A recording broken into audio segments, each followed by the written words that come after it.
अभी हमको क्या प्रिंसिपल क्वांटम नंबर के बारे में पता चल गया, ठीक है। लेकिन जो मेन एम था हम लोग का, जो क्वांटम नंबर जो एड्रेस देता है, वो प्रिंसिपल क्वांटम नंबर क्या एड्रेस देता है, बा क्या पता देता है इलेक्ट्रॉन के बारे में, ठीक है। फर्स्ट है क्या प्रिंसिपल क्वांटम नंबर को डिनोटेड आज एन, ठीक है, समझ में आ रहा है, उसको हम एन में डिनोट करेंगे। नेक्स्ट है क्या देता है, it indicates major energy levels. जैसे N1 हुआ, अगर N1 हुआ एक केस सेल का और ऑर्बिट 1 है।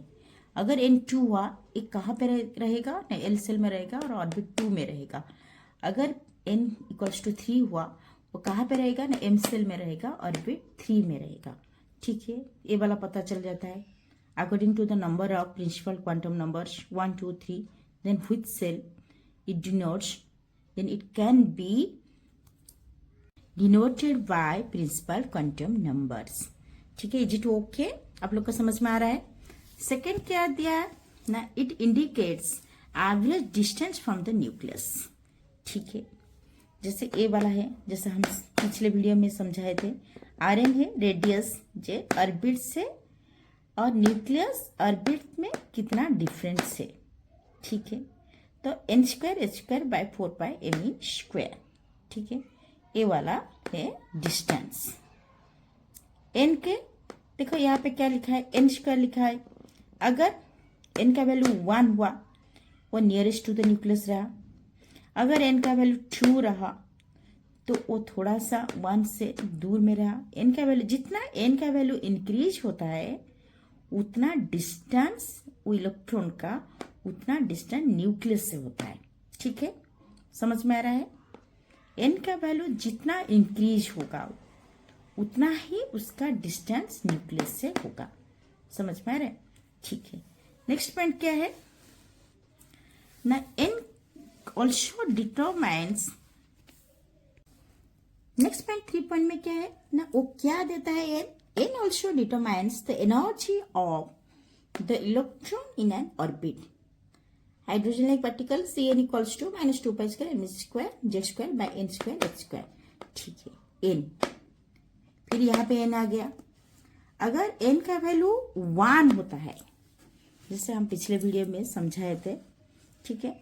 n का वैल्यू अगर 1 होता है तो कितना हुआ ना, -1312 किलो जूल पर मोल हुआ। और E1 का एनर्जी लेवल 1 का कितना एनर्जी आया ना, -1312 किलो जूल पर मोल आया। फिर सेकेंड E2 में उसका कितना आया था एनर्जी ना, -328 किलो जूल पर मोल आया।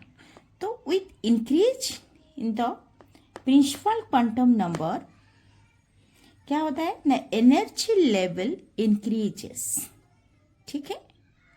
समझ में आ रहा है। सेकेंड क्या दिया 4th पॉइंट में, maximum number of electron that A cancel hold. अगर एन का वैल्यू 1 हुआ तो इस 2n स्क्वायर रूल के अनुसार तो के सेल जिसका एन का वैल्यू 1 है कितना इलेक्ट्रॉन कैरी कर सकता है व होल्ड कर सकता है ना, 2, एल का 8, एम का 18, इसी टाइप का वो क्या करेगा, होल्ड करेगा नंबर ऑफ इलेक्ट्रॉन्स। वो वाला कौन देता है पता, वो देता है प्रिंसिपल क्वांटम नंबर देता है, ठीक है।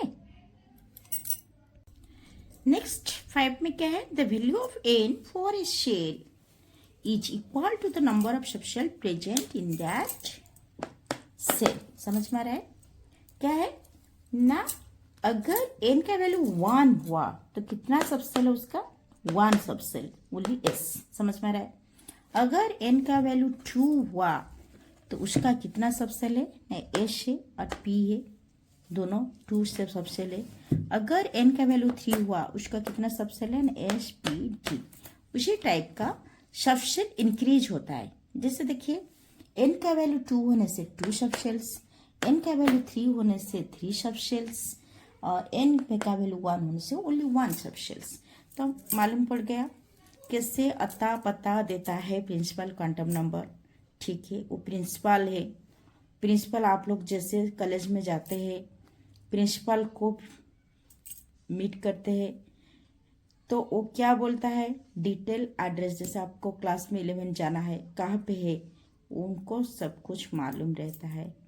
वो आप लोग को भेजेंगे, इसी क्लास में चाहिए, इसी टीचर के पास चाहिए। वो कौन भेजता है, प्रिंसिपल ही भेजते हैं। वो ही सब कुछ इंस्पेक्ट करते हैं। उसी टाइप का यहाँ पे जो आता पत्ता जो मिलता है, पहले प्रिंसिपल क्वांटम नंबर वो कर ही जाना पड़ता है। दूसरे क्वांटम नंबर क्या देते हैं, नेक्स्ट वीडियो में हम देखेंगे। ठीक है।